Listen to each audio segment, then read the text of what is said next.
Strelstvo zato, ker so mi vedno bi bolj všeč te strelski športi in tudi po 9 letih sem rekel, bom poskusil in na koncu mi je pač zaradi uspehov, že kot zelo mlad mi je pač vrata to všeč in sem rekel, bom pa nadaljeval še naprej. Pred samim streljanjem je zelo pomembno, da naredimo, vse jaz naredim to predstavljanje oziroma vizualizacijo.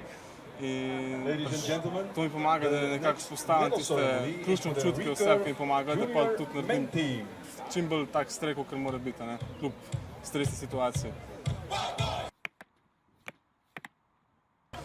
Najbolj sem ponosen na to, da sem bil lansko leto evropski podprvak in pa pač samo uvrstitev na olimpijske igre. Treniram v bistvu 6-7 na teden, ali pa tudi več, pokaj nanesem. Po najmanj 2 ure, 2 do 3 ure, pa ja, recimo 2 do 4 ure recimo. Jaz bi lahko rekel, da mi je strelstvo prineslo tisto samozavest na splošnem življenju, tako da pač mi pomaga to v šoli, si se lažje loteval kakšnih izzivov, na katerih bi lahko ne tako dobro opravil tisto stvar zaradi treme, ampak pač zaradi vseh teh izkušenj, ki dobim na teh tekmah, živčnost, predvsem teh gledalcev, pa to se nekako popadeš na ostalih.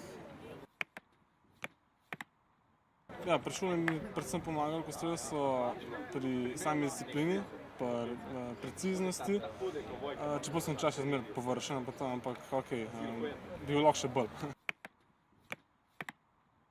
Zelo rad imam, če gledam televizijo, gledam kakšne take malo bolj misterije, take filme, ki imajo neko dobro zgodbo, ni mi do tistih poceni filmov, ki nastajajo v Hollywoodu vsak dan, ki se že naprej ve, kaj se bo naredil, da bo tisti good guy, da bo zmagal. Take uspehe je treba zelo veliko delati, zelo veliko garanja, veliko se treba odpovedovati.